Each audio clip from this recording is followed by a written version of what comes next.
The town always smelled like warm bread and cooling asphalt just before sunset.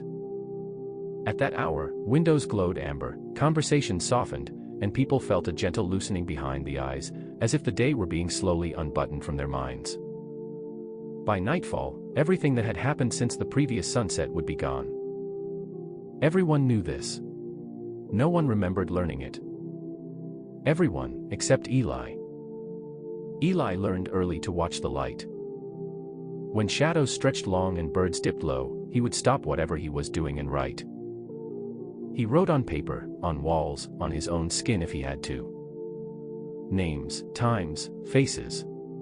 He wrote reminders to himself like prayers. You will forget. You do not forget. You are the exception. It had been that way since he was a child, since the night his mother didn't come home. The next morning, the town woke gentle and blank, asking polite questions about a woman who had always lived there and now, inexplicably, hadn't. They forgot her absence the same way they forgot her death. But Eli remembered the red smear on the dock and the sound of something heavy sliding into water. The sheriff smiled kindly when Eli tried to report it.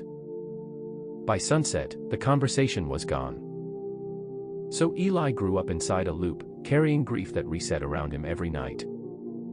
And then, 20 years later, another body appeared. A fisherman found it tangled in reeds just after dawn, and by dusk the reeds were just reeds again, the water just water. The dead men became a feeling without a source.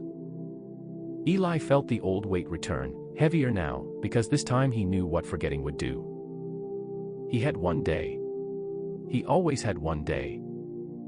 He walked the town with careful eyes, noticing what others slid past. A boot print half erased near the riverbank. A bruise on the dead man's wrist, finger-shaped. A woman at the bakery whose hands shook when the church bell rang noon, who watched the river too long for someone with nothing to hide. By afternoon, Eli knew. The murderer was Thomas Hale, the quiet man who repaired boats and drank alone. Thomas didn't remember killing, but his hands did. His muscles did.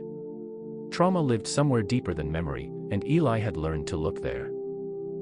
Confrontation would vanish by sunset. Jail would vanish. Justice, as the town understood it, would vanish too. So Eli planned differently. As the sky burned orange, he went to the dock and scratched words deep into the wood with a chisel he kept wrapped in cloth. I remember. He kills at dusk. Read this.